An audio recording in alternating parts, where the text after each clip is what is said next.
So there have been two George Floyd statues that were vandalized recently. And so it says George Floyd statue in Brooklyn, Newark vandalized day before Chauvin's Chauvin's sentence. And so this is by Biba Adams. And there was also another vandalism of a statue as well that um, was reported, and so I don't know if it'll talk about it. It may talk about it in here. So it says the Newark defacing of the George Floyd statue was found just before 6 a.m. on Thursday, and the vandalism in Brooklyn was discovered at 7:20 a.m. So it's talking about both of the statues. So statues of George Floyd in Brooklyn, New York, and Newark, New Jersey, were both defaced the day before the sentencing of the former Minneapolis police officer Derek Chauvin, who was found recently guilty of murdering George Floyd in April. And so I believe he got 22.5 years to life, which is 2 decades or more.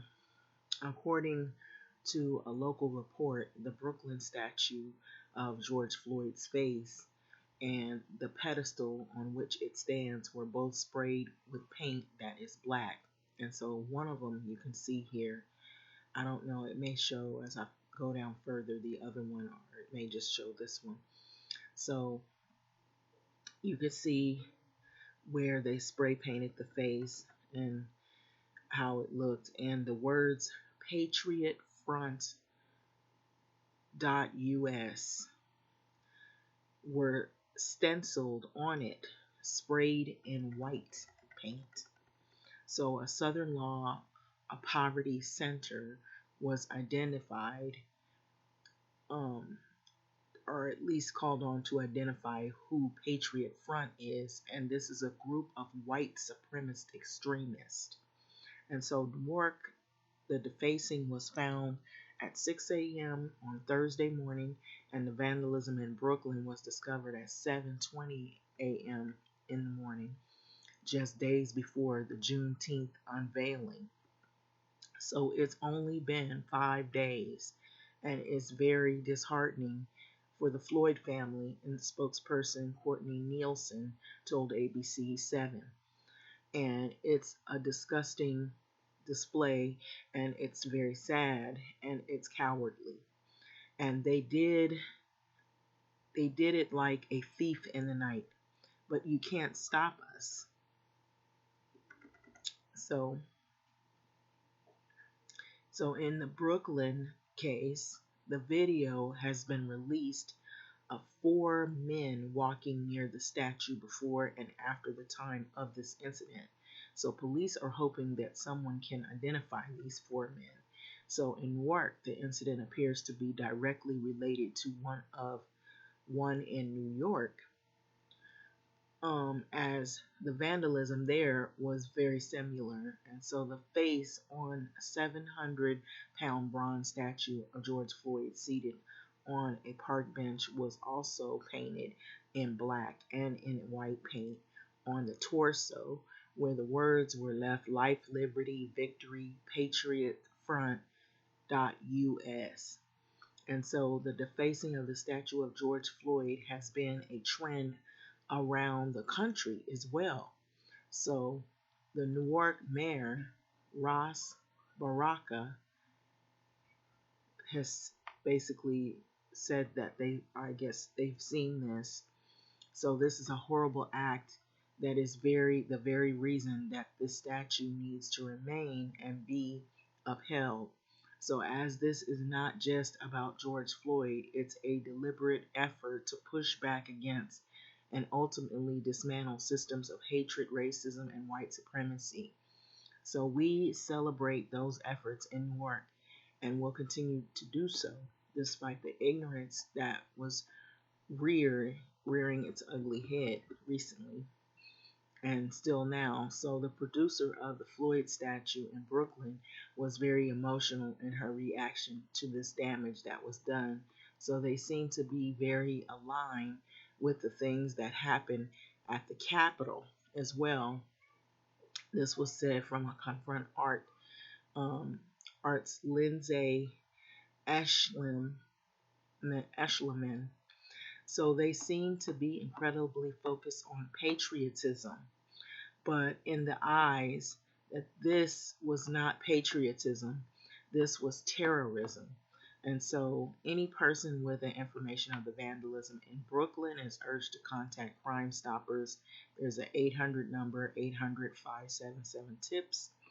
And anyone with information regarding the defacing in Newark, New Jersey, is asked to call the city's tip line with 1-877 NWK tips. 6, in other words, is 695-8477. So the legal experts predict that Chauvin will receive a prison sentence of 20 to 25 years today after being found guilty of the second degree murder in George Floyd's killing May 2020, the death of George Floyd. So 3 other former Minneapolis officers are awaiting trial as we speak. And so that's pretty much what happened. So they're just showing one still photo. I'm sure there's other photos that have circulated from people who have witnessed all of this. So it is definitely a hate group, and they are not hiding who they were in terms of being a group. They were bold enough to spray paint their name of their organization that they're hate organization they're a part of on the statues. So it's just basically like what I was saying there. I'm saying it's a racial war of injustice, inequality, and poverty that comes along with all of this.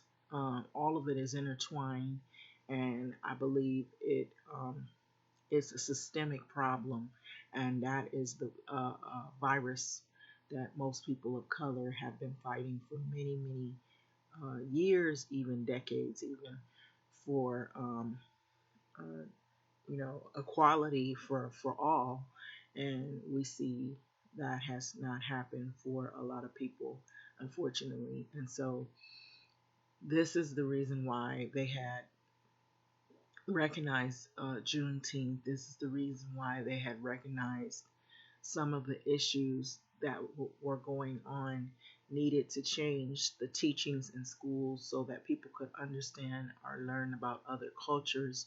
And we've seen a rashes of killings of black males by police officers, and we've seen where there's been incidences where people are doing nothing but living and the police is called on them. We've also seen where a group of teenagers, I believe, they were playing basketball and people were throwing tacos or things at them. We've also seen people just at a restaurant and they're sitting and not bothering anyone, and a group of people come and attack them viciously and beat them to the point to where they're hospitalized. So it's many groups that are facing this, especially people of color. It seems to be a huge issue. We've seen people just walking down the street and getting punched and knocked out, um, or end up hospitalized because they've been viciously attacked. So there's been a lot of things that have happened in different situations that are showing that there's a racial war going on, and it particularly now that this sentencing took place, it seems like there's an uptick in the violence of most of these incidences, and so that's where this is coming from, I believe, because you have groups of people who are angry that things are changing and they don't want change. You had in 2020 a lot of statues that represented slavery or people who owned slaves, and that people started reading about that and they wanted those removed. and you had others that didn't want that to take place. Then you had the flag, which was Confederate, which people were trying to defend it, and then others were saying it's been used so many times as a symbol of hate. And a lot of that has been stored in museums so that people can learn about why it is not displayed openly. Then you have people that are threatening people, people that are even showing up uh, around public situations such as these and displaying what hate groups they're a part of. So this is definitely not isolated incidents. It's by far no means possible. So we see what's going on. So open your eyes to all of this. And then we see the hatred that is going on, where we have people who are just dividing for the sake of we hate this person X, Y, and Z just because, just to hate. And so it is spreading like a crazy virus, just like the COVID-19, and now all these other things are happening. And then you have people who are struggling to get back to work, but they can't necessarily get back to work, and they're exposed more than others who can just sit at home and work safely in the comfort of their home, or they have a profession where they don't actually have to necessarily expose themselves. Then you have people who have their own opinions about what's going on, and they feel we should open everything because they're more concerned, rather than being concerned about human lives, they're concerned about the economy, which that is a great concern, but unequally it is not balanced out, and it is not safe for all to just reopen everything, because you have one group that can just profit from another group being exposed to all of these things that are happening around everywhere, where you have people who could be sick. You don't know where these viruses of the COVID are coming from. People who work in the industries like teachers, people who are working at grocery stores, people who are working at the airport, people who are working in the restaurant and retail businesses, all of the essential jobs and the work that is done by people who don't make as much income are being basically pressured to go back to work. They're trying to cut off EDD for a lot of those people, or make it harder for you to even get money or qualify. A lot of people could be evicted. Some have been. They're homeless and they're trying to hang on to what little they have. So I feel like all of this is connected. And so to see people suffering and to not have any remorse, just like Derek Chauvin, when he was in the trial, he had no remorse, but he wanted people to have remorse for him, and his mother wanted people to have remorse. They wanted to have a retrial, so it was denied. So there's a lot of anger out there because people don't see that the man that had his life squeezed out of him, that he didn't matter. It's more about the system and how they perpetuate this racism. And so that is what has been going on, and it's been going on for far too long. And so now we're seeing everything come undone and unfolded, where people are showing who they really are. And this is a display of what people really are like, those that continue to keep the racism fueled by these type of incidences right here. And so I just want to say, be safe, know your surroundings, keep your eyes open. If you see something that doesn't look normal, or it doesn't look safe, or doesn't look right, if you feel like you're being pulled over for no reason whatsoever, make sure make sure that you have the recording, your cell phone on, videotape, whatever you must do. Call family members, because it is just not safe. It is really not safe in terms of the race issue that's going on here in this country. And I believe it's spreading outward and it's rapid. And so we have this uh, hatred where people are not respecting other people and their livelihood. And you have it to where they don't even want you to be in the same neighborhood as them. So they're calling law enforcement in hope that another incident that happened to like George Floyd would happen. So just be aware of your surroundings. Talk to your children because they're trying to take the efforts out of the schools for kids to learn about the history of these things like this. They want to take critical race theory out and say that, oh, it's anti white. But clearly, we can see it is not anti white, it is anti ignorance. And that's what they're trying to teach young people, at least those that enter the college scene, so that they understand the histories of what has happened. We had most people didn't even know about the Tulsa, Oklahoma massacre. And so that should tell you right there that we have a huge problem in this country. And it is not just only a public health crisis, but I believe it's even greater than just the regular public health crisis. It's like a national and public health and safety crisis.